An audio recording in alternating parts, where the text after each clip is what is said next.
Hello everyone, welcome to home science classes. Home science classes में आपका स्वागत है। कैसे हैं आप?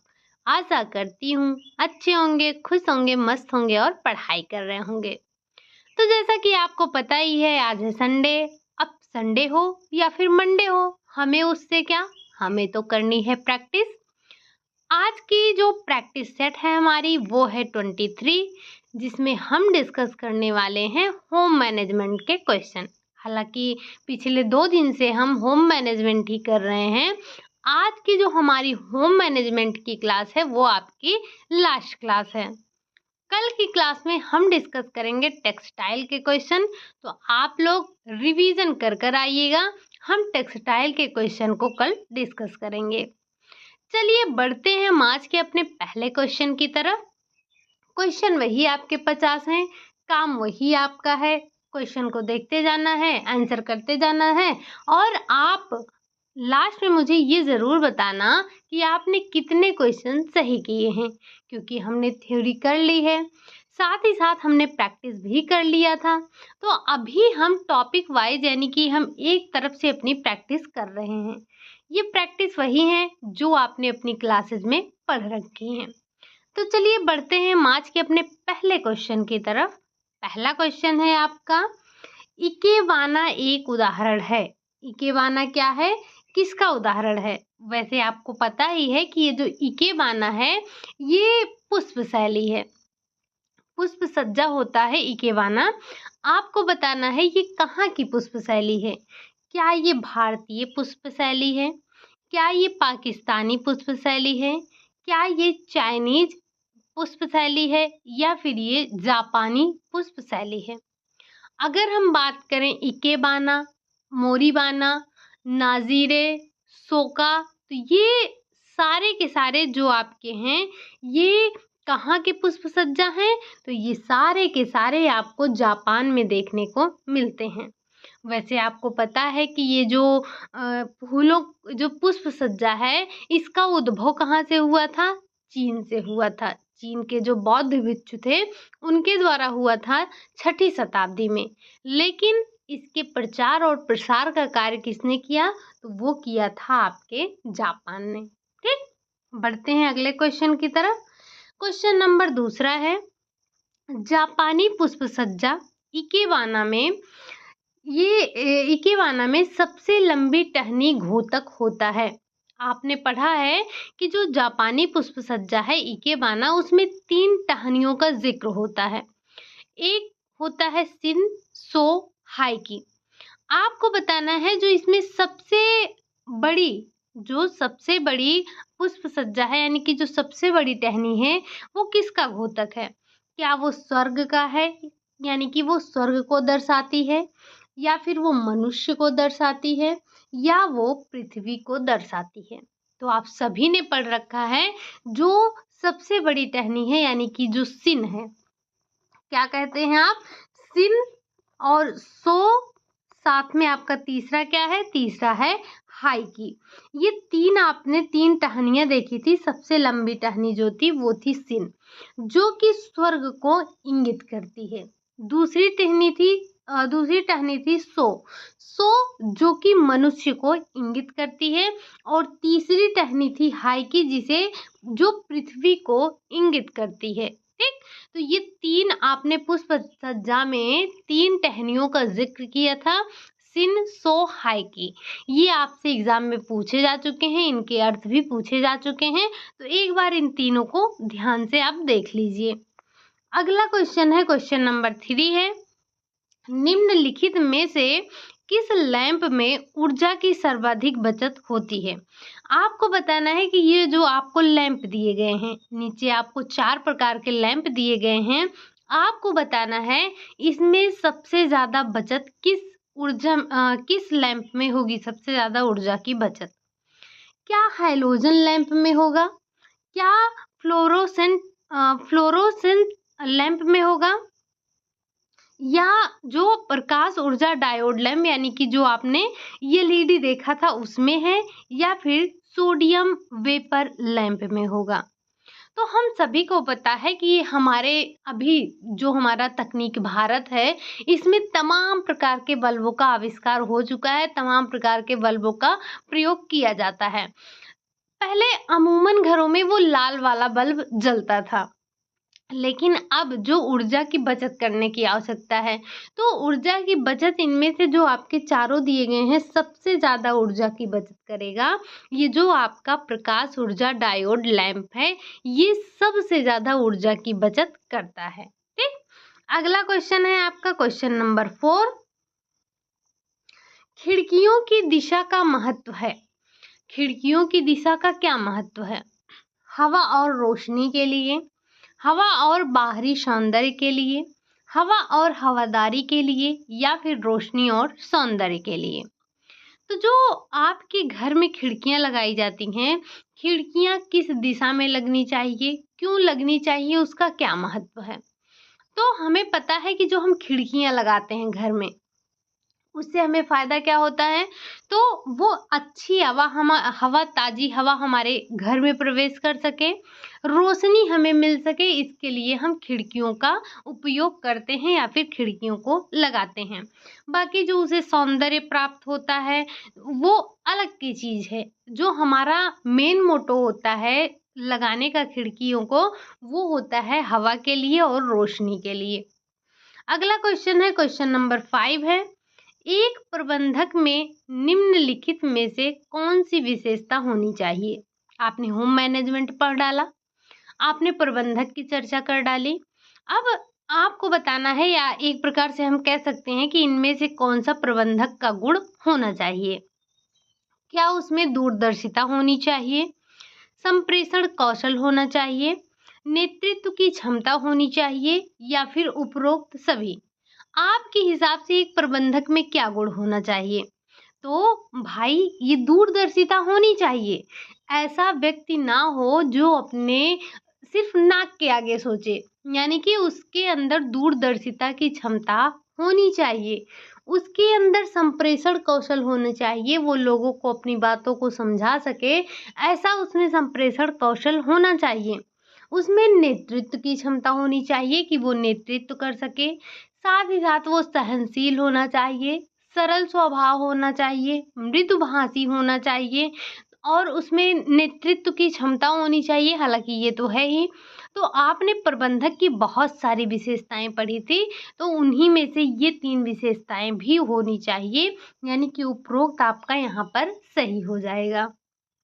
अगला क्वेश्चन है क्वेश्चन नंबर 6 है।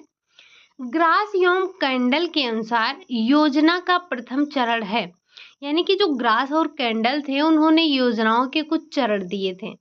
आपको बताना है कि वो योजनाओं के चरण में सबसे पहला चरण क्या है? क्या सबसे पहला विचार करना है, या फिर पहले विकल्प ढूंढना है, या समस्या को परिभाषित करना है, या फिर इनमें से कोई नहीं? तो हमें पता है कि किसी भी योजना का प्रथम चरण क्या होता है? समस्या को परिभाषित करना। जब आपको समस्या पता होगी, जब आपको समस्या पता होगी तभी आप उसका समाधान कर पाएंगे। अदरवाइज आप किसका समाधान ढूंढेंगे, किस पर विचार करेंगे, कौन सा विकल्प खोजेंगे? तो किसी भी समस्या के समाधान के लिए सबसे पहले आपको समस्या जानना जरूरी हो जाता है। तो ग्रास और कैंडल के अनुसार योजना का जो प्रथम चरण है, वो आपका है समस्या को परिभाषित करना। अगला क्वेश्चन है क्वेश्चन नंबर 7। अगला क्वेश्चन आपसे कह रहा है, आपको बताना है कि जो ये दीर्घकालिक लक्ष्य हैं कौन से हैं, या इनमें से दीर्घकालिक लक्ष्य में कौन शामिल है? आपको पता है कि जो लक्ष्य होते हैं वो 3 प्रकार के होते हैं। एक होता है आपका लॉन्ग टर्म का, एक होता है आपका शॉर्ट टर्म का, एक होता है आपका मध्य अंत, यानी कि जो आप अपने बड़े गोल को प्राप्त करने के लिए जिनका प्रयोग कर रहे हैं, या फिर उन्हीं को आप साधन समाप्ति लक्ष्य कहते हैं। तो जो शॉर्ट टर्म के गोल हैं उनको नहीं पूछा जा रहा है, यहाँ पर आपको पूछा जा रहा है कि इसमें से दीर्घकालिक लक्ष्य कौन है? तो शिक्षा है, घर बनवाना है, शादी करना है, या फिर उपरोक्त सभी? तो आपको पता है ये जो शिक्षा होता है, अगर आप बच्चों को शिक्षा दिलाना चाहते हैं तो ये आपके दीर्घकालिक लक्ष्य में आता है। घर बनवाना है, ये भी आपके दीर्घकालिक लक्ष्य में आता है। ऐसा नहीं है कि आपने सुबह सोचा शाम को बनवा लिया या आज सोचा कल बनवा लिया। शादी करना, आपको पता है हमारे भारत में शादियां कितनी महंगी हैं। तो ये जो शादी करना है, शादी के लिए भी आप 1 दिन 2 दिन की आपकी कमाई का खर्च नहीं लगता है। कितने वर्षों की मेहनत जुटाकर इंसान रखता है तब जाकर शादी करता है। तो ये 3 के तीनों ही उपरोक्त सभी आपके दीर्घकालिक लक्ष्य में आते हैं। अब शॉर्ट टर्म में क्या आ जाता है? आपके लघुकालिक जो लक्ष्य होते हैं, उसमें जैसे सब्जी लाना हो गया, बैंक से कुछ पैसे निकालना हो गया, बैंक में पैसे जमा करना हो गया, कपड़े खरीदना हो गया, खाना बनाना हो गया, ये सब आपके शॉर्ट टर्म होते हैं। तो ये आपके 3 के तीनों जो हैं ये लॉन्ग टर्म के होते हैं, ठीक? ये आपके दीर्घकालिक लक्ष्य होते हैं। अगला क्वेश्चन है, क्वेश्चन नंबर 8 है, नियंत्रण को यंत्र बताया है किसने? आपको पता है कि नियंत्रण को यंत्र माना है, किसने यंत्र माना है? क्या ग्रास और कैंडल ने माना है, निकिल और डॉर्सी ने माना है, जॉन लॉक ने माना है, या फिर इनमें से कोई नहीं? तो ये जो नियंत्रण को यंत्र बताया है वो बताया है निकिल और डॉर्सी ने। निकिल और डॉर्सी ने क्या कहा है? निकिल और डॉर्सी ने नियंत्रण को यंत्र बोला है। अगला क्वेश्चन है, क्वेश्चन नंबर 9 है, नियंत्रण के चरणों में शामिल है, इनमें से कौन सा नियंत्रण के चरणों में शामिल है? क्या बल देना शामिल है, निरीक्षण करना शामिल है, समायोजन करना शामिल है, या फिर उपरोक्त सभी?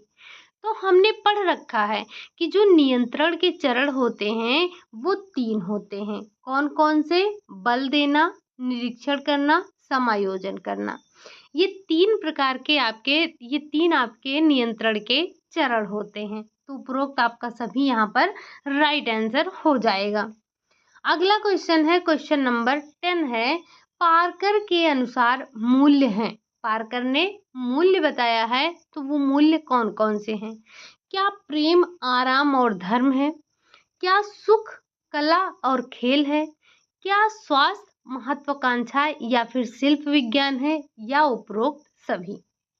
तो आपको पता है कि जो पार्कर महोदय थे उन्होंने मूल्य के 9 प्रकार बताए थे, जिसमें से आपका प्रेम, आराम, धर्म, सुख, कला, खेल, स्वास्थ्य, महत्वाकांक्षा, शिल्प विज्ञान, ये सभी के सभी शामिल हैं। ध्यान रखिएगा, यहाँ पर मैंने आपको बस ध्यान रखने के लिए ये 9 लिख दिया है, बाकी ऐसे नहीं होता है। ये इसमें से कोई एक गायब हो जाएगा या फिर किसी एक को दे देंगे, 3 का सेट दे देंगे, या किसी भी तरह से ये क्वेश्चन पूछा जा सकता है। तो आपको क्या आवश्यकता है? आपको आवश्यकता ये है कि आप इसे रट जाएं। ये 9 प्रकार के जो मूल्य बताए हैं पार्कर महोदय ने, आप इन्हें रट जाइए। ये तो एक मूल्य बताया था पार्कर महोदय ने। पार्कर महोदय ने एक मूल्य को और बताया था।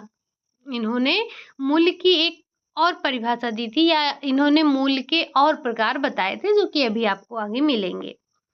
अगला क्वेश्चन है, जब किसी कार्य का सरसरी निगाह से मूल्यांकन किया जाता है तो कहलाता है। आपने क्या पढ़ा था? आपने 2 प्रकार का मूल्यांकन पढ़ा था। 2 प्रकार का नहीं, आपने कई प्रकार का मूल्यांकन पढ़ा था। तो एक आपने देखा था कि कोई व्यक्ति सरसरी निगाह से मूल्यांकन करता है तो वो क्या कहलाता है? क्या वो सर्वोपरि कहलाता है, सविस्तार कहलाता है, निर्माणात्मक कहलाता है, या फिर औपचारिक मूल्यांकन कहलाता है? अगर हम बात कर रहे हैं सरसरी निगाह से पढ़ने की या सरसरी निगाह से किसी चीज को मूल्यांकन करने की, तो वो सर्वोपरि यानी कि व्यक्ति ने ऊपर ऊपर से मूल्यांकन कर लिया है। और अगर आप किसी भी विषय को गहनता से पढ़ते हैं, गहराई से पढ़ते हैं, उसको पूरा विस्तार से पढ़ते हैं, डिटेल में चीज़ों को देखते हैं, तो वो आपका कहलाता है सविस्तार मूल्यांकन। जैसे जैसे इससे पहले आपने क्या किया था, इससे पहले आपने जो हमारे होम साइंस का एक एक ब्रांच है, आपने उसे बहुत ही गहनता से अध्ययन किया था। तो वो आपका था सविस्तार अध्ययन। लेकिन जब एग्ज़ाम का टाइम आएगा तो आप क्या करेंगे? जैसे रोज़ तो आप पढ़ेंगे ही पढ़ेंगे, लेकिन एग्ज़ाम के 1 दिन पहले या 2 दिन पहले आप क्या करेंगे? जो भी आपने नोट्स बनाया है उसको एक बार सरसरी निगाह से आप देखते हुए चले जाएँगे। वो क्या होगा आपका? वो होगा आपका सर्वोपरि मूल्यांकन। यानी कि आप उसे ऊपर-ऊपर से ही देखकर चले जाएँगे, ऊपर-ऊपर से ही मूल्यांकन कर लेंगे, उसकी गहराइयों में नहीं जाएँगे। तो अगर कोई व्यक्ति सरसरी निगाह से मूल्यांकन कर रहा है या सरसरी निगाह से चीज़ों को पढ़ रहा है, तो वो किस प्रकार का मूल्यांकन कर रहा है? तो वो कर रहा है सर्वोपरि मूल्यांकन। ठीक? अगला क्वेश्चन है, क्वेश्चन नंबर 12 है, प्रबंधन के प्रेरक तत्व मूल, लक्ष्य और स्तर में केंद्र में होता है। सबसे पहले आप ध्यान रखिएगा कि जो गृह प्रबंधन यानी कि जो प्रबंधन की उत्प्रेरक तत्व हैं, कौन-कौन से हैं? मूल्य हैं, लक्ष्य हैं और स्तर हैं। आपको पता है हम इसको किसमें दर्शाते हैं? तो हम इसको त्रिकोण में दर्शाते हैं। इसमें रखते कैसे हैं? तो इसमें जो सबसे ऊपर जो सबसे केंद्र में रखते हैं, यानी कि यहाँ पर केंद्र बिंदु में कौन होता है आपका?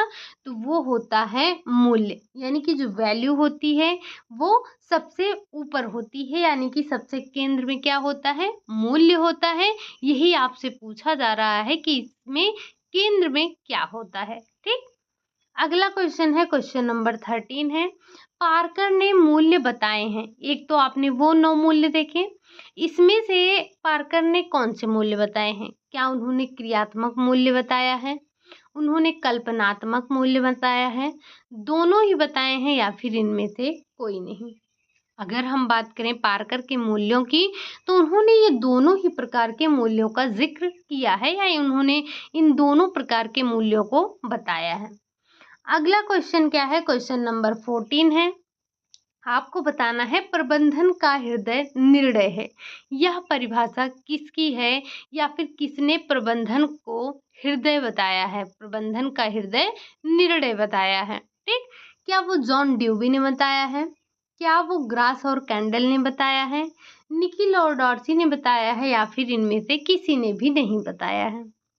तो ये परिभाषा आपने पढ़ी थी जब आपने होम मैनेजमेंट की क्लास देखी थी निर्णय वाली, तो वहाँ पर आपने ये परिभाषा देखा था। क्या? प्रबंधन का हृदय कौन है? निर्णय है।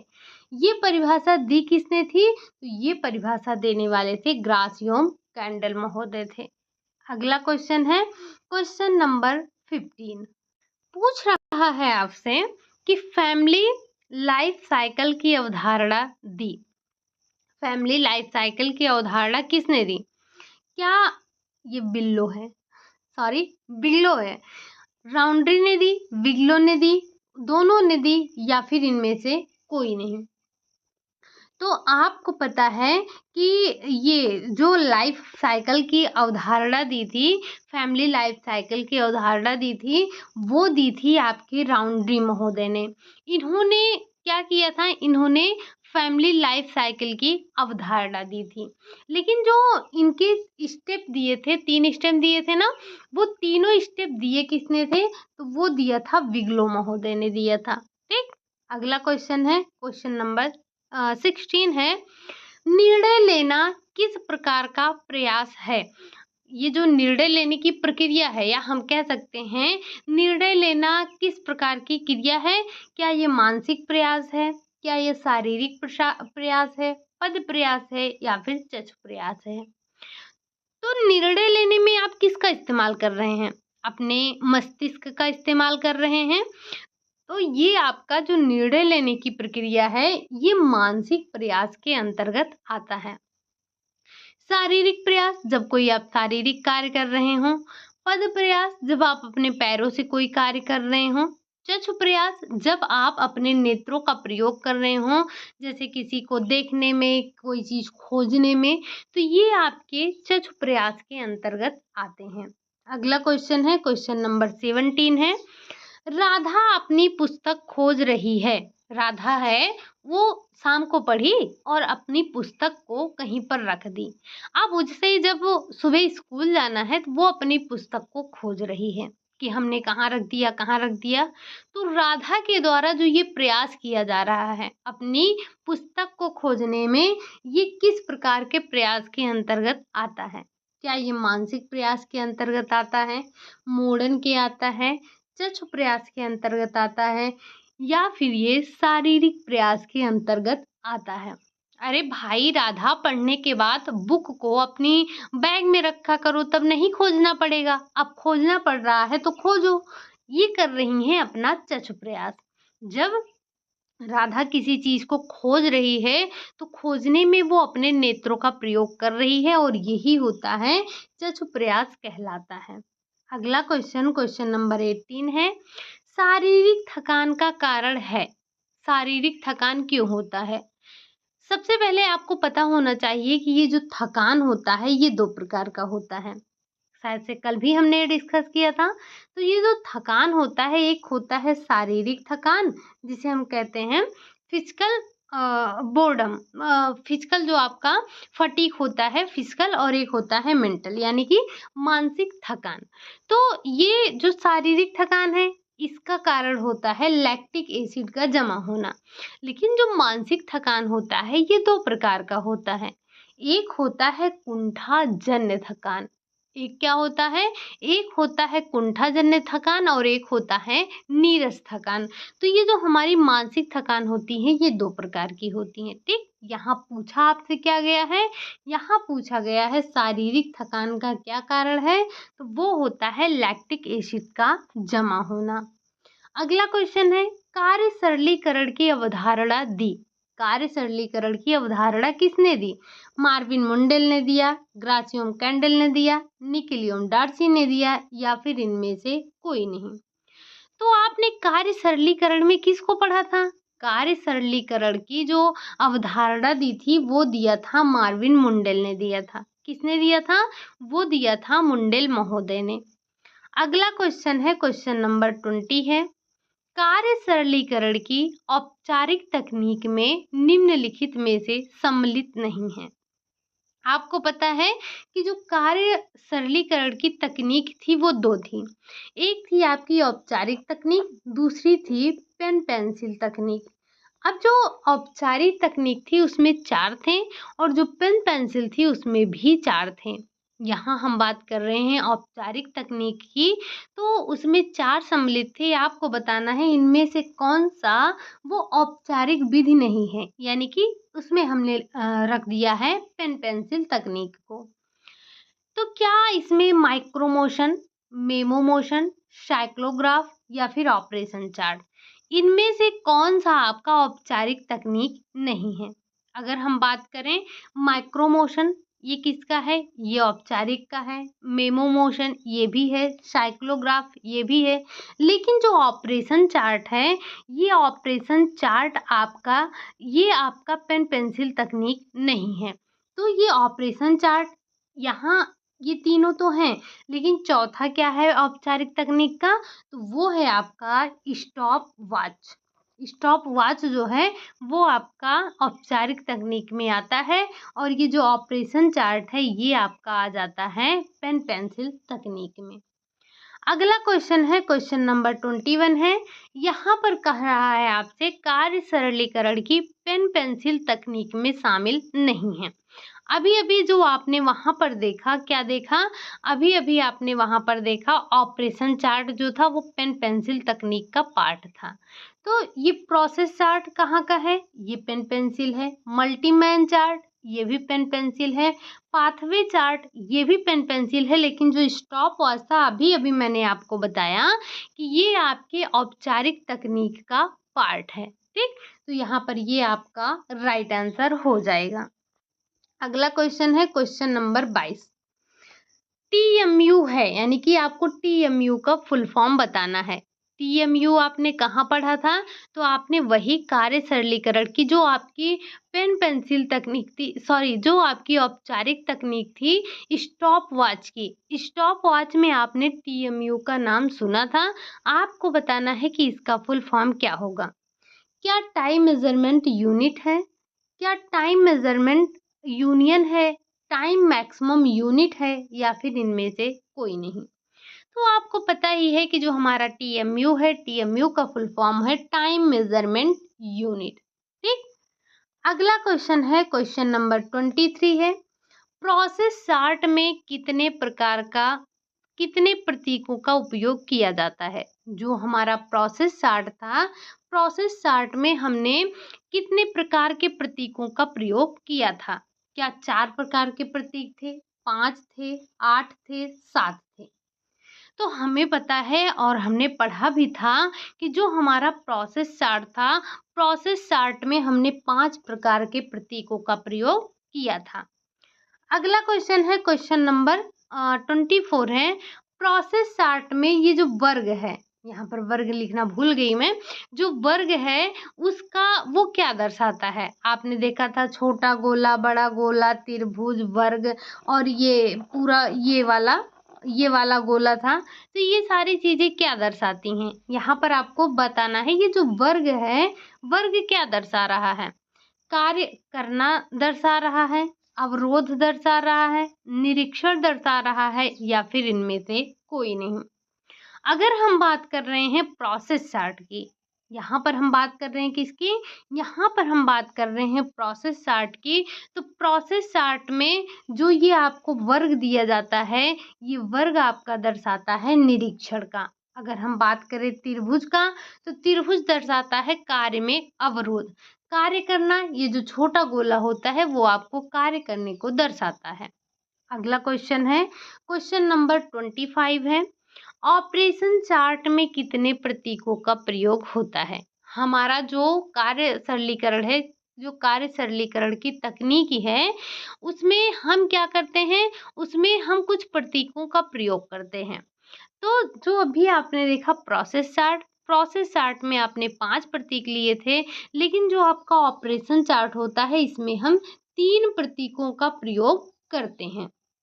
अब ये 3 प्रतीक होते कौन है, अभी हम आगे भी देखते हैं, हालांकि हमने ये अपनी क्लास में डिस्कस किया था।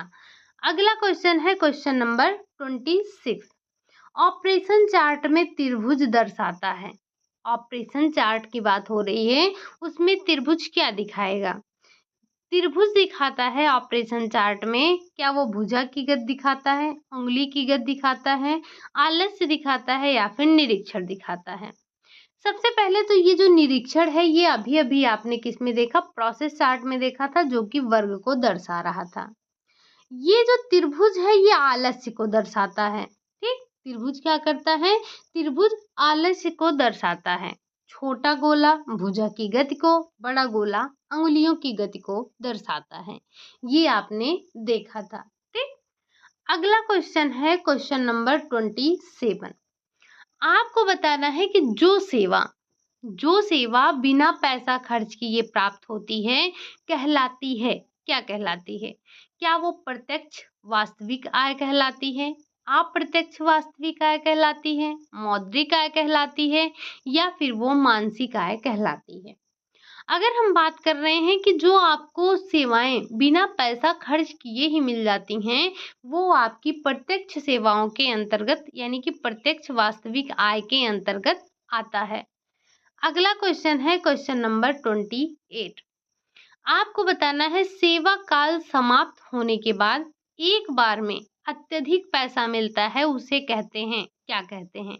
यानी कि जब किसी व्यक्ति का सेवा काल समाप्त होता है, तो उसे अत्यधिक धन एक बार में ही मिलता है, क्या कहलाता है, रॉयल्टी कहलाता है, लॉटरी कहलाता है, ग्रेच्युटी कहलाता है, या फिर पेंशन कहलाता है।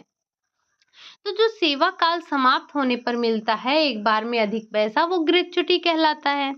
रॉयल्टी क्या होता है, तो रॉयल्टी होता है जो लेखकों के द्वारा परिश्रम किया जाता है, वो उनको जो उस सेवा के बदले जो धन मिलता है, वो कहलाता है रॉयल्टी। पेंशन क्या होता है, तो पेंशन सेवा काल समाप्त होने के बाद जीवन भर मिलता रहता है।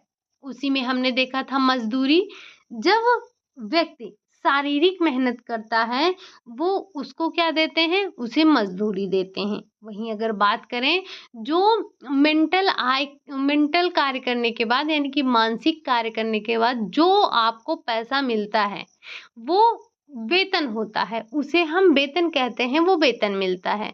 बोनस क्या होता है? बोनस अतिरिक्त धन आपको मिलता है साल में एक बार। इसी तरह से हमने आय के कई स्रोत देखे थे। तो लगान क्या होता है? भूमि कर के बदले में जो आपको धन मिलता है, लगान होता है। इसी तरह से हमने और भी आय के स्रोत को पढ़ा था। अगला क्वेश्चन है क्वेश्चन नंबर 29। बजट, वह बजट जिसमें बड़े-बड़े मदों को जोड़ा जाता है कहलाता है। पूर्ण बजट, आंशिक बजट, संतुलित बजट या फिर घाटे का बजट। तो आपको पता है कि जब आप छोटे-छोटे मदों को छोड़ देते हैं, सिर्फ बड़े-बड़े मदों को ही लिखते हैं, तो वो आपका आंशिक बजट कहलाता है।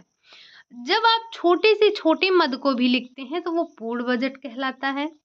संतुलित बजट क्या होता है? जब आप इस तरह का बजट बनाते हैं, यानी कि इस तरह का बजट होता है जिसमें आपका आय और व्यय दोनों बराबर होता है, तो वो संतुलित कहलाता है। घाटे का यानी कि आपकी आय कम हो और आपका व्यय ज़्यादा हो, तो वो बजट क्या कहलाता है? वो घाटे का बजट कहलाता है। अगला क्वेश्चन है, क्वेश्चन नंबर 30 है।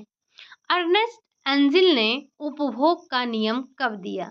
किस सन में दिया था? 1850, 1857, 1910 या फिर 1920? अगर हम बात कर रहे हैं अर्नेस्ट एंजिल की, तो इन्होंने उपभोग का जो नियम दिया था वो दिया था 1857 में। इनकी खूब आलोचना हुई थी। क्यों हुई थी? क्योंकि इन्होंने अपने बजट में कहीं पर बचत की बात नहीं की थी। इन्होंने दिखाया था कि जितना व्यक्ति खर्च कमाता है उतना सारा खर्चा कर देता है। इन्होंने कहीं पर भी ये बचत की जिक्र नहीं किए थे। अगला क्वेश्चन है क्वेश्चन नंबर 31 है। अर्नेस्ट एंजिल के अनुसार मध्यम वर्गीय परिवार स्वास्थ्य, शिक्षा, मनोरंजन पर कितने प्रतिशत व्यय करता है? यानी कि जो एक मध्यम वर्गीय परिवार है, आपको पता होगा, याद होगा, हमने अपनी क्लास में डिस्कस किया था। जो अर्नेस्ट एंजिल महोदय थे, इन्होंने क्या किया था? इन्होंने 3 वर्ग के व्यक्तियों को लिया था। एक था इनका उच्च वर्गीय परिवार, एक था मध्यम वर्गीय परिवार, एक था इनका निम्न कोटि का परिवार या निम्न वर्गीय परिवार। इन्होंने 3 वर्ग के परिवार को लिया और इन्होंने 5 मद लिए थे। वो पाँचों मद ध्यान रखिएगा कौन-कौन से थे। तो इन्होंने जो बताया कि जो एक मध्यम परिवार होता है, वो अपने स्वास्थ्य, शिक्षा और मनोरंजन पर अपने आय का कितना प्रतिशत व्यय करता है? 55%, 18%, 12% या फिर 10%। अगर हम बात कर रहे हैं शिक्षा और मनोरंजन पर, तो वो करता है मध्यम वर्गीय परिवार 10% करता है। बाकी 50 से जो 55% करता है वो भोजन पर करता है, 18% करता है वस्त्र पर करता है, मकान पर करता है 12% करता है, और जो उसका बिजली वगैरह का खर्चा है यानी कि जो बिजली वगैरह पे खर्चा करता है वो करता है 5% करता है। ठीक, तो इन्होंने इस तरह से पाँचों मद बताए और पाँचों मद पर प्रत्येक वर्ग का व्यक्ति अपनी आय का कितना कितना प्रतिशत खर्चा करता है, ये भी इन्होंने बताया था। अगला क्वेश्चन है क्वेश्चन नंबर 32 है। निम्नलिखित में से सबसे खतरनाक चेक है। सबसे खतरनाक चेक कौन सा है? आदेशक चेक, वाहक चेक, रेखांकित चेक या फिर यात्री चेक। अगर हम बात कर रहे हैं खतरनाक चेक की, तो सबसे खतरनाक चेक आपका हो जाता है वाहक चेक। इसे बहुत आसानी से भुगतान कराया जा सकता है। गुम होने पर इसे कोई भी भुगतान करा सकता है। तो ये आपका सबसे क्या कह सकते हैं, खतरनाक चेक होता है। ठीक, अगला क्वेश्चन है क्वेश्चन नंबर 33। बचत के निर्धारक तत्व हैं। बचत के निर्धारक तत्व कौन कौन से हैं? इच्छा है, योग्यता है, सुविधा है, उपरोक्त सभी। तो हमें पता है कि ये जो बचत के निर्धारक तत्व हैं, इनमें ये सारे शामिल हैं। किसी भी व्यक्ति में बचत करने की इच्छा होनी चाहिए, साथ ही साथ उसके पास बचत करने की योग्यता होनी चाहिए, बचत करने की सुविधा भी होनी चाहिए। भले ही उसकी इच्छा हो, अगर योग्यता नहीं है तो कैसे बचत करेगा?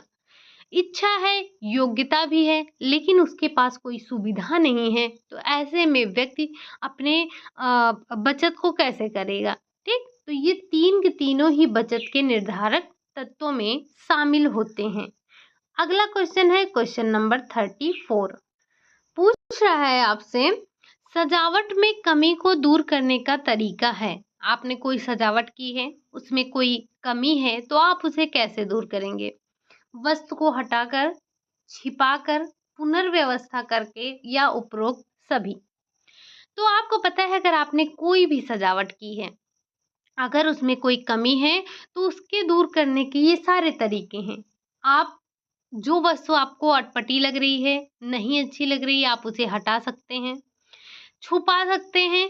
यानी कि जैसे आपने कोई कालीन बिछाया है और उस कालीन पर खुदा ना खास्ता चूहे ने काट दिया उस कालीन को, आप क्या करेंगे? उस कालीन पर आप कुछ बिछा दीजिए। या आप सभी ने अमूमन किया होगा, जैसे कोई कपड़ा है, कपड़े को, अगर कपड़ा आपका नया है, अच्छा है, आपको उसे बहुत अच्छा लग रहा है, लेकिन उसे गलती से चूहे ने या फिर किसी ने कुतर दिया, तो आप क्या करते हैं?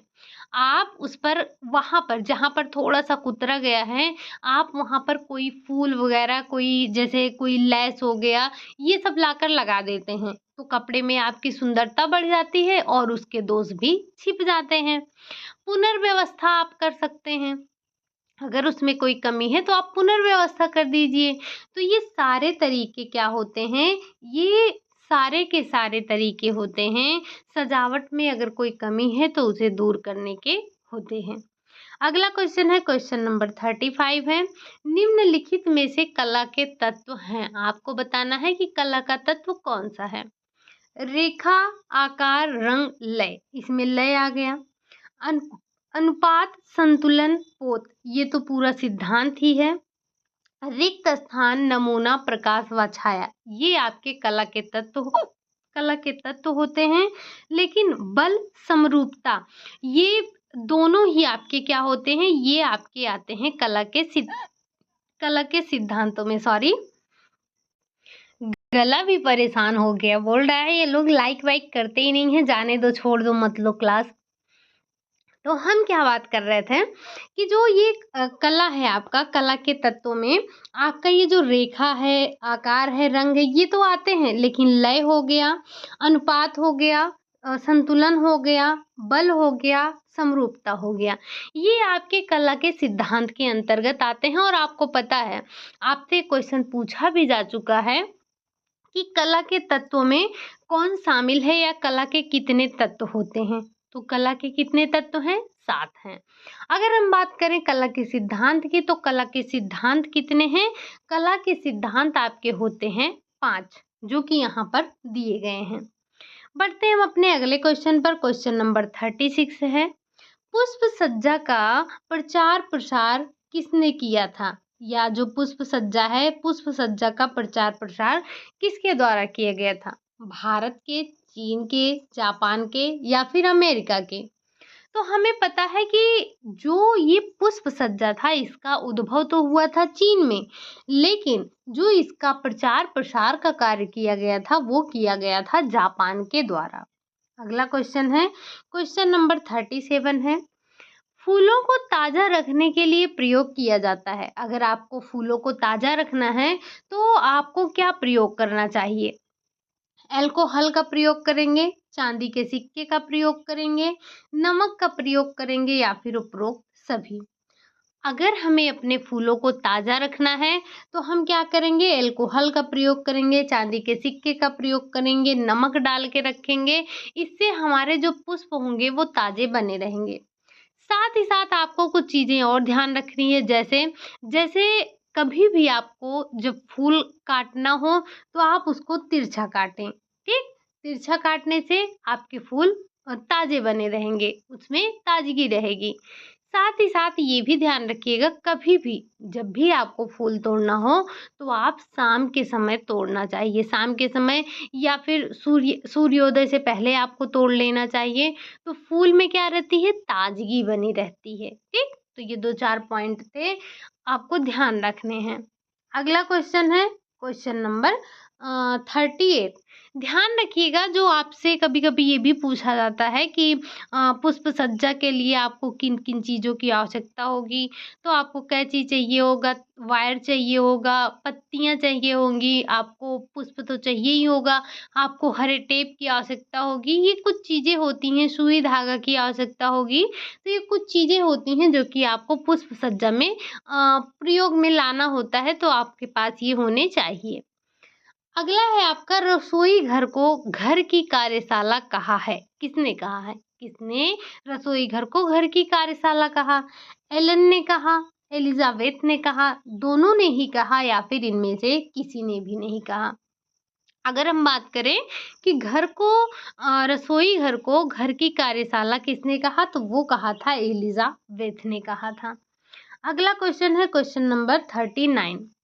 एलन ने किस प्रकार की रसोई को आदर्श रसोई की संज्ञा दी है? आपने रसोई के कई प्रकार पढ़े हैं, एक दो नहीं कई प्रकार पढ़े हैं।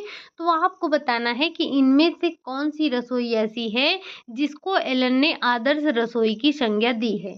यू आकार की रसोई, 2 दीवार वाली रसोई, 1 दीवार वाली रसोई, या फिर राजसी रसोई को।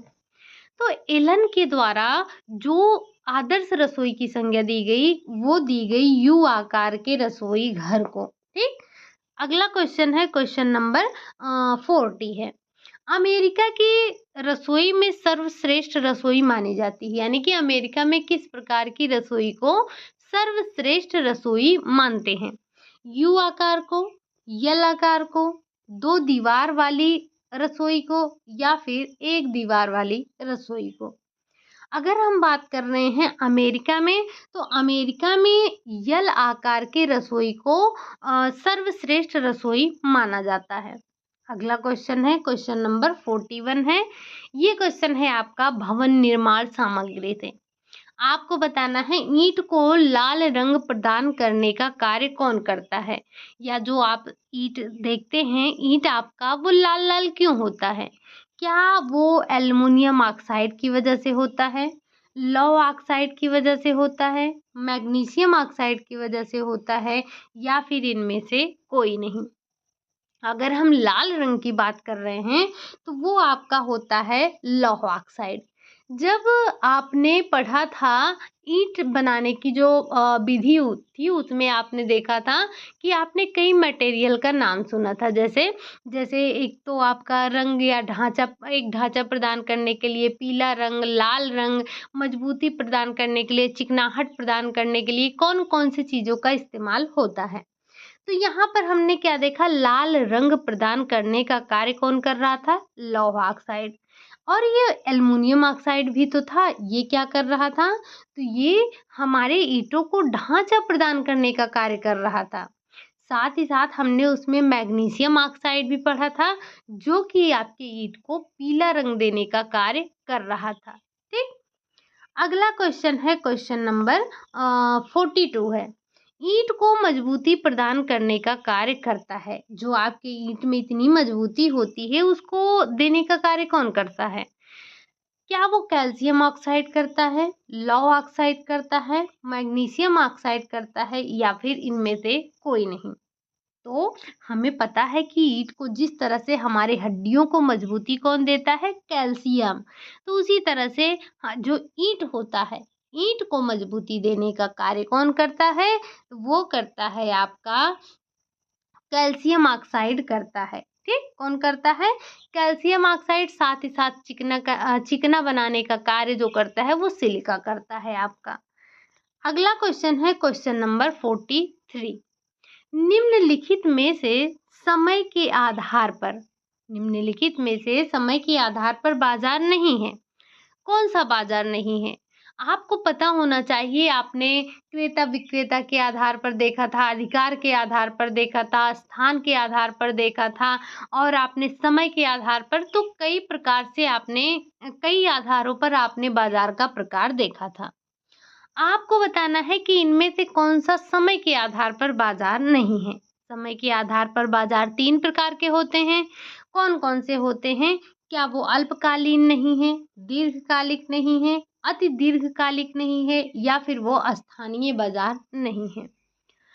अस अगर हम बात कर रहे हैं समय के आधार पर, तो यहाँ पर आपको ये तीनों के तीनों आपके समय के आधार पर बाज़ार हैं, लेकिन ये जो स्थानीय बाज़ार हैं, ये आपका एरिया के आधार पर है, क्षेत्र के आधार पर है, स्थान के आधार पर बाज़ार का प्रकार है। स्थान के आधार पर आपने 4 प्रकार के बाज़ार देखे थे। एक देखा था स्थानीय और एक देखा था आपने जो राष्ट्रीय था, अंतर्राष्ट्रीय था, प्रांतीय था। कुछ इस तरह से आपने बाज़ार के प्रकार देखे थे। साथ ही साथ आपने समय के आधार पर देखे थे जो कि था अल्पकालीन, दीर्घकालीन और अति दीर्घकालीन। ये 3 प्रकार के आपने बाज़ार समय के आधार पर देखे थे। अधिकार के आधार पर भी आपने 3 प्रकार के देखे थे। तो आपने बाज़ार का वर्गीकरण कई आधारों पर किया था। 1-2 पर नहीं, कई आधारों पर किया था। तो एक बार आप उसे ज़रूर देख लीजिएगा। अगला क्वेश्चन है क्वेश्चन नंबर 44। उपभोक्ता के प्राथमिक नियम हैं। आपको बताना है कि इनमें से उपभोक्ता का प्राथमिक नियम कौन-सा है? प्राथमिक अधिकार कौन-सा है? 4 प्राथमिक थे और 4 गौड़ नियम थे। तो आपको बताना है कि इसमें से प्राथमिक कौन है? क्षतिपूर्ति का अधिकार, बुनियादी आवश्यकता का अधिकार, उपभोक्ता शिक्षा का अधिकार या फिर सुरक्षा का अधिकार। अगर हम बात करें प्राथमिक अधिकार की, तो प्राथमिक अधिकार में आपका आता है सुरक्षा का अधिकार। बाकी ये जो तीनों दिए गए हैं, ये आपके गौड़ अधिकारों में आते हैं। यहाँ पर हमने ये तो कई बार देखा है कि प्राथमिक अधिकार कौन-कौन से हैं। ज़रा एक बार ये 3 तो यहाँ पर दिए गए हैं आपके जो गौड़ नियम हैं या गौड़ अधिकार दिए गए हैं। एक कोई बच रहा है, वही आप बता दीजिएगा। अगला क्वेश्चन है क्वेश्चन नंबर 45 है। यदि कालीन नमूनेदार है तो फर्श होना चाहिए। अगर आपकी जो कालीन बिछी है वो नमूनेदार है, तो आपका जो पर्दा है वो कैसा होना चाहिए? नमूनेदार, सजावटी, सादा या सभी प्रकार का? तो हमें पता है कि अगर हमारा जो ये जो हमारा कालीन है अगर वो नमूनेदार है तो हमें अपने पर्दे को सादा रखना चाहिए। अगर हमारा कालीन सादा है तो हम अपने पर्दे को नमूनेदार रखेंगे। हर चीज़ को नमूना नहीं हर चीज़ को सजावटी नहीं बनाएँगे, कुछ हमें सादगी भी रखनी चाहिए। तो अगर आपका कालीन नमूनेदार है तो आप पर्दे को सादा पर्दा यानी कि सादे पर्दे को आप वहाँ पर उपयोग करेंगे। ठीक? क्या करेंगे आप? तो आप सादे पर्दे का उपयोग करेंगे। अगला क्वेश्चन है क्वेश्चन नंबर 46 है। निम्न में से कौन-सी फर्नीचर व्यवस्था फ्रांस की है? आपको बताना है कि इनमें से कौन-सी फर्नीचर व्यवस्था फ्रांस की है? क्या रोकोक है? क्या नियो क्लासिक है? दोनों हैं या फिर इनमें से कोई नहीं? अगर हम बात कर रहे हैं कि जो फ्रांस फर्नीचर व्यवस्था है, ये दोनों ही आपके फ्रांस फर्नीचर व्यवस्था हैं। लेकिन इनमें आपको ध्यान क्या रखना है? इनमें आपको ध्यान रखना है इनके सन को। तो जो ये आपका रोकोक शैली है, इसका टाइम पीरियड है 1715 से 1775, ठीक? और अगर हम बात करें न्यू क्लासिक की, तो इसका जो टाइम पीरियड है वो 14 से है 18 के बीच का। ठीक? ये कब से है? तो ये आपका 14 से 18 के बीच का होता है। अगला क्वेश्चन है क्वेश्चन नंबर आपका ये आपका जो रोकोक है, ये आपका 1715 से लेकर 1775 है और जो ये आपका है ये 1775 से लेकर 18 है। ठीक? ये ध्यान रखिएगा, ये टाइम पीरियड है। अगला है आपका 46 जो है, वो कह रहा है कि निम्नलिखित फर्नीचर व्यवस्था में से कौन सी आपके इटली की फर्नीचर व्यवस्था है? क्या वो रीनेसेंस है या फिर बारोक है या इनमें से दोनों है या इनमें से कोई नहीं? तो ये दोनों भी, दो आपने जो पहले देखा वो फ्रांस की थी, और ये दोनों जो हैं ये दोनों आपके इटली की फर्नीचर व्यवस्था है। इनका टाइम पीरियड है जो रीनेसेंस है, ये 14 से लेकर 18 के मध्य था, और ये क्या था, ये 15 के मध्य था, और ये क्या था आपका 1550 से 1750 के मध्य का था। ठीक, तो ये थोड़ा सा सन भी आप ध्यान रखिए, हालांकि हमने अपनी क्लास में डिस्कस किया है, आप जाकर वहाँ एक बार देखिए, आपको सब चीज़ें आसानी से समझ में आ जाएंगी। आज का ये जो क्वेश्चन था ये सेल्फ मेड था, यानी कि इसमें जो स्टार्टिंग के शायद 2 से 3 क्वेश्चन थे वही आपके PYQ थे, बाकी सारे के सारे आपको ये सेल्फ मेड क्वेश्चन थे। अगला क्वेश्चन है क्वेश्चन नंबर 48। गृह सज्जा में रट महोदय ने कला का मूल तत्व नहीं बताया है। आपको पता है कि कला के जो मूल तत्व हैं वो 7 हैं, लेकिन जो रट महोदय थे उन्होंने इन्हीं 7 में से एक को मूल तत्व नहीं बताया। वो क्या है? क्या वो रेखा है, रूप है, स्पर्श है या फिर प्रकाश है? तो ध्यान रखिएगा, ये ध्यान रखने वाली बात है आपको कि जो रट महोदय थे उन्होंने प्रकाश को कला के मूल तत्वों में शामिल नहीं किया था। किसने? रट महोदय ने। अगला क्वेश्चन है क्वेश्चन नंबर 49। प्राथमिक रंग हैं, इनमें से कौन से प्राथमिक रंग हैं? क्या हरा, लाल हरा नीला है? तो आपको पता है हरा नहीं है। क्या लाल पीला नीला है? क्या पीला लाल सफेद है या फिर सफेद काला और लाल है? तो आपको पता है कि हमारे प्राथमिक रंग 3 हैं। कौन कौन से? लाल, पीला और नीला, यही हमारे प्राथमिक रंग हैं और इन्हीं को आपको ध्यान रखना है। ठीक, अगला क्वेश्चन है, ये सफेद और काला कल ही आपने देखा था, ये क्या होते हैं? ये आपके तटस्थ रंग कहलाते हैं। अगला क्वेश्चन है और आज का आपका लास्ट क्वेश्चन है, आपको बताना है मैस्लो की आवश्यकता अनुक्रम में, मैस्लो की आवश्यकता अनुक्रम के सिद्धांत के अनुसार सबसे उच्चतम आवश्यकता है। आवश्यकता, ये जो मैस्लो हैं इनकी आपने आवश्यकता के अनुक्रम को पढ़ा होगा, तो इनमें सबसे उच्च पर कौन था? इनका भी पिरामिड ऐसे बनता है, सॉरी ऐसे बनता है। ठीक, तो क्या ये सुरक्षा का है, प्यार का है, सम्मान का है या फिर स्व यथार्थता का है? अगर हम बात कर रहे हैं मैस्लो की आवश्यकता अनुक्रम के सिद्धांतों की, तो सबसे उच्चतम जो है वो है स्व यथार्थता का सिद्धांत। ठीक, स्व यथार्थता की आवश्यकता सबसे उच्चतम पर रखी गई है। ये थे आज के आपके 50 क्वेश्चन। लगभग हमने 3 से 4 दिन किया, तो लगभग हमने 200 क्वेश्चन जो है आपके होम मैनेजमेंट के कर लिए हैं।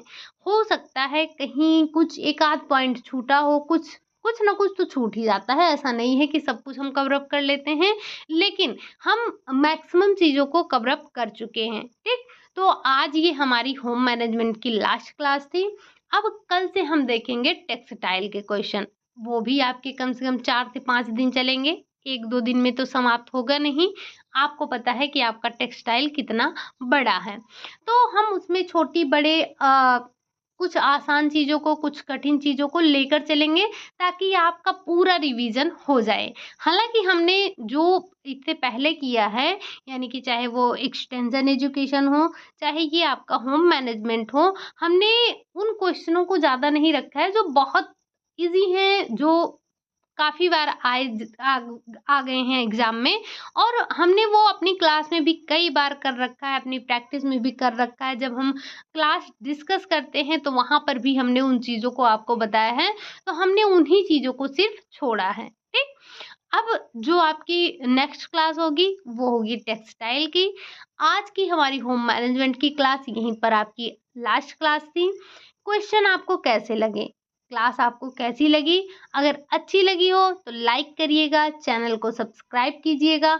जो क्वेश्चन आपसे पूछे गए हैं उनके जवाब ज़रूर दीजिएगा। मिलते हैं नेक्स्ट क्लास में, तब तक के लिए बाय बाय, टेक केयर।